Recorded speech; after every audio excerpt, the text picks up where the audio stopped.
खुश आमदीद। अमेरिका भर में शहद की मक्खियों और इन जैसी दूसरी मखलूक की आबादी कम हो रही है। इससे माहौल और खेतीबाड़ी की फिक्र बढ़ गई है। शहद की मक्खियाँ बहुत ख़ास होती हैं क्योंकि वो अपनी ज़बान से और चूस कर दोनों तरीक़ों से फूलों का रस पी सकती हैं।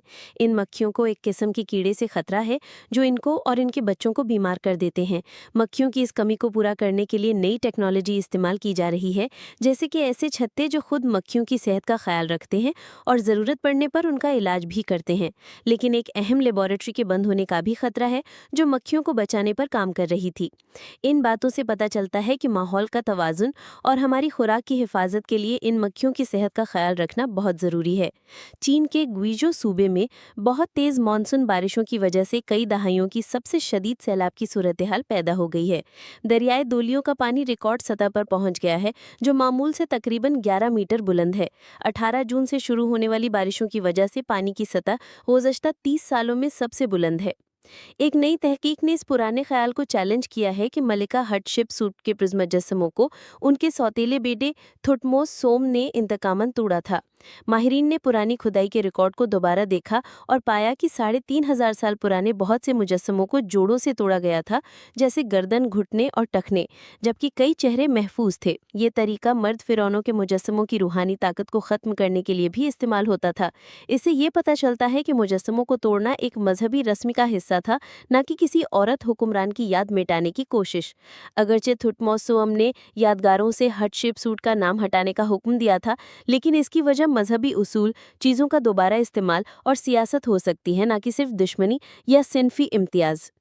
आलमी इदारा सेहत ने अपनी तंबाकू नोशी से मुतल्लिक ताज़ा रिपोर्ट में खबरदार किया है कि तकरीबन 2 दहाइयों में पहली बार सिगरेट नोशी को रोकने की कोशिशें सुस्त हो गई हैं। इदारे के सरबराह ने हुकूमतों पर जोर दिया है कि वो अगले साल के अंदर तंबाकू नोशी को कंट्रोल करने के लिए कम से कम एक नया बेहतरीन कदम उठाएं। उन्होंने कहा कि टैक्स बढ़ाना तंबाकू के इस्तेमाल को कम करने और सेहत के लिए आमदनी बढ़ाने का सबसे मुअस्सर तरीका है।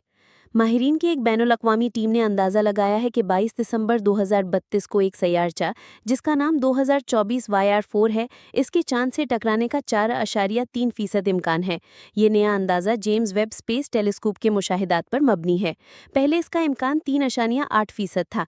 इस सैयारचे से ज़मीन को कोई खतरा नहीं है और इसका खतरा कम होकर 0.0017% रह गया है।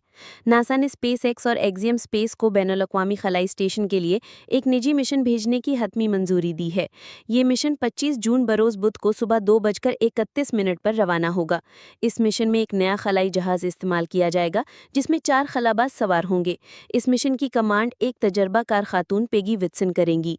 इनके साथ भारतीय फ़िज़ाइया के एक पायलट और पोलैंड और हंगरी के माहिरीन भी शामिल हैं, जिनके मुल्क 40 साल से ज़ायद अरसे बाद किसी को खला में भेज रहे हैं। चीन ने साइंस के मैदान में बड़ी तरक्की की है। इसने सूबा सिचुआन में एक जदीद शमसी दूरबीन की तामीर शुरू की है, जो दुनिया की बुलंद तरीन शमसी रसदगाह होगी। इसके अलावा चीन ने हाल ही में 2 और जदीद दूरबीनों के मंसूबे भी शुरू किए हैं। चीन की एक कंपनी फ्यूजन पावर पर तहकीक के लिए एक लेबोरेटरी भी बना रही है। मुल्क रॉकेट टेक्नोलॉजी में भी आगे बढ़ रहा है। ये तमाम चीज़ें जाहिर करती हैं कि चीन साइंस और टेक्नोलॉजी के शोबों में बहुत ज़्यादा सरमायाकारी कर रहा है और कामयाबियां हासिल कर रहा है। सन 2025 में तहकीक करने वालों ने एक जहरीली फफूंद से नए मॉलिक्यूल दरियाफ्त किए हैं। ये फफूंद मिस्र के फ़िरौन तूतनखामून के मकबरे में पाई गई थी और माजी में इसे फ़िरौन के बद्दुआ से होने वाली अमवात से जोड़ा जाता था। लेकिन अब पता चला है कि ये फफूंद खून के कैंसर यानी ल्यूकीमिया के खुलियों के खिलाफ बहुत मुअस्सर तरीके से काम करती है। ये दरियाफ्त एक पुरानी कहानी को एक मुमकिन तिब्बी कामयाबी में बदल रही है, जिससे कैंसर, खासकर ल्यूकीमिया से लड़ने की नई उम्मीद पैदा हुई है। पढ़ने का शुक्रिया।